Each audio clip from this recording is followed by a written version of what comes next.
Я хотел собаку с 8 лет, вот, но не заводил ее, потому что понимал, что собака — это ответственность. Я всегда хотел немецкую овчарку, вот, эта порода серьезная, поэтому стал искать специалиста, который мне сможет помочь, будет меня консультировать.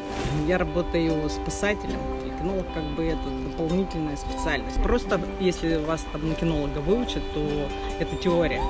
С практики это не очень хороший кинолог.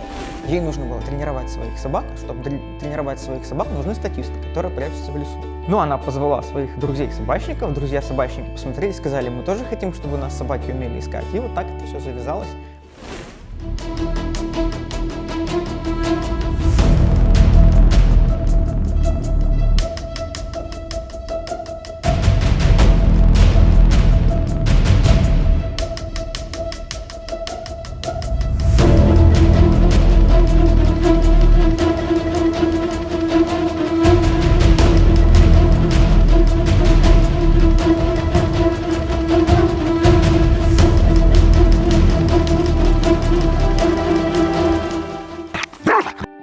Собака, когда находит человека в лесу, она лает, она его обозначает. То есть я ее полгода отучал лаять, а теперь нужно было научить ее лаять. Вот, это очень сложно. С какой-то собакой приходится работать долго и упорно, какая-то собака все схватывает на лету. У меня Шерлок относится к первой категории, с ним нужно очень долго работать. Один волонтер с собакой, он закрывает в одиночку территорию, которую закрывают 10-20 пеших волонтеров. Понятно, что волонтер — это волонтер, то есть его нельзя обязать. Когда у него есть свободное время, он идет, помогает искать. Да, люди приходят сознательно, они сами хотят учиться.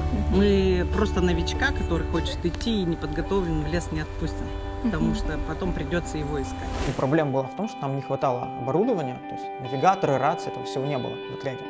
Вот, ну а, соответственно, спасатели, они не возьмут с собой волонтера, у которого ничего нет, потому что это в первую очередь безопасность волонтера. Естественно, никто это оборудование не выделяет, а оно стоит очень дорого.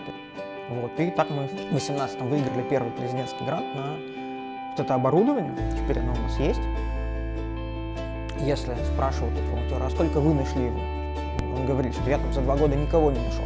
Говорят, что это плохой волонтер. Нет, это хороший волонтер, если он ответственно подходил к своей работе и закрывал большие территории. Он жутко породистый, у него жутко голубые крови. Вот. Но я с ним не участвую в выставках, не закрываю титул, потому что мне это не нужно, потешить свои амбиции, что у меня собака самая красивая, она и так для меня самая лучшая. Зачем мне для этого бумажку получать?